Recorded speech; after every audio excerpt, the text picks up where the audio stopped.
Sejarah perjuangan Abdul Muiz, pahlawan nasional Indonesia, latar belakang dan pendidikan. Abdul Muiz lahir pada tanggal 3 Juli tahun 1883 di Sungai Puar, Agam, Sumatera Barat. Beliau berasal dari keluarga Minangkabau yang memiliki tradisi pendidikan tinggi. Sejak kecil, Abdul Muiz menunjukkan kecerdasan luar biasa yang membawanya untuk menempuh pendidikan di sekolah elit Belanda, Stovia, School tot Opleiding van Indische Artsen, sebuah sekolah kedokteran di Batavia. Namun, karena kondisi ekonomi dan ketidakadilan dalam sistem pendidikan kolonial, beliau tidak menyelesaikan studinya. Awal keterlibatan dalam pergerakan nasional. Abdul Muiz memiliki semangat nasionalisme yang kuat, yang terlihat dalam berbagai aktivitasnya di dunia jurnalistik. Setelah meninggalkan Stovia, beliau bekerja sebagai jurnalis di berbagai surat kabar nasionalis, seperti KOM Muda, KOM Kita, dan Utusan Hindia. Lewat tulisan-tulisannya, beliau kerap mengkritik kebijakan kolonial Belanda yang menindas rakyat pribumi.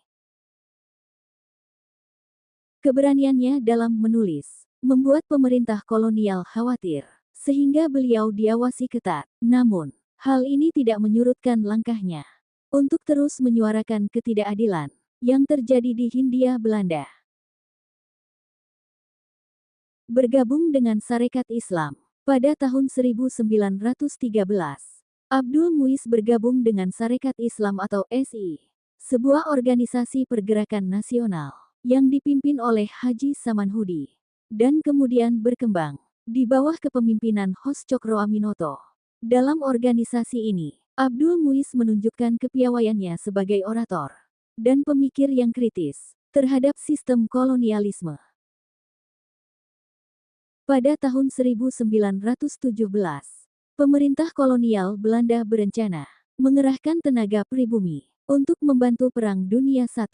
Abdul Muiz dengan tegas menolak kebijakan ini dengan menyuarakan perlawanan melalui tulisan dan pidato-pidatonya.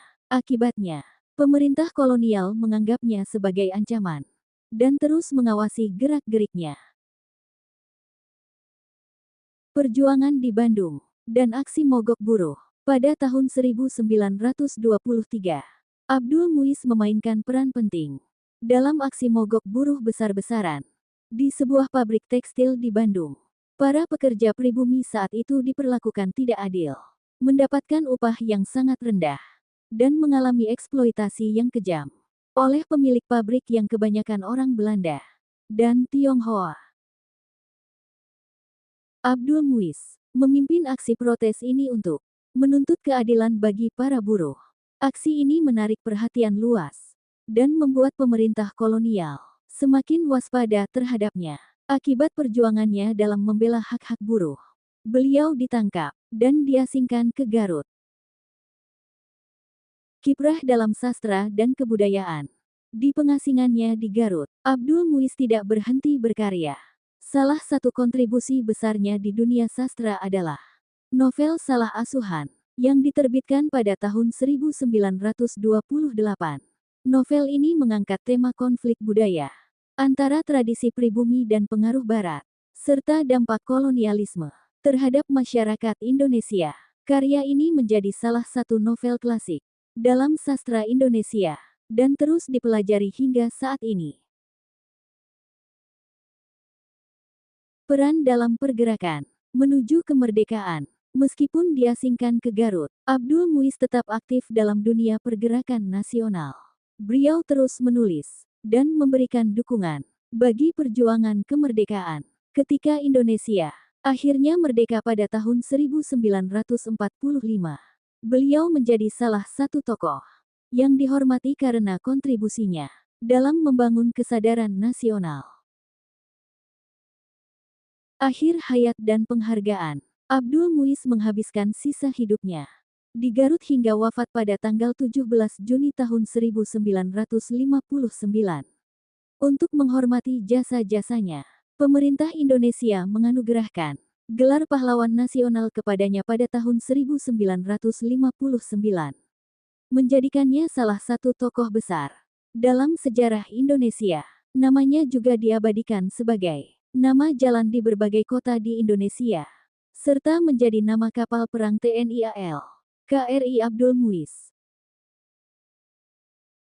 Kesimpulan, Abdul Muiz adalah sosok pejuang yang tidak hanya berjuang dengan senjata, tetapi juga dengan pena dan pemikirannya. Sebagai seorang jurnalis, orator, pemimpin pergerakan, dan sastrawan, beliau telah memberikan kontribusi besar dalam membangun kesadaran nasionalisme rakyat Indonesia. Kesimpulan, Abdul Muiz adalah sosok pejuang yang tidak hanya berjuang dengan senjata, tetapi juga dengan pena dan pemikirannya. Sebagai seorang jurnalis, orator, pemimpin pergerakan, dan sastrawan, beliau telah memberikan kontribusi besar dalam membangun kesadaran nasionalisme rakyat Indonesia.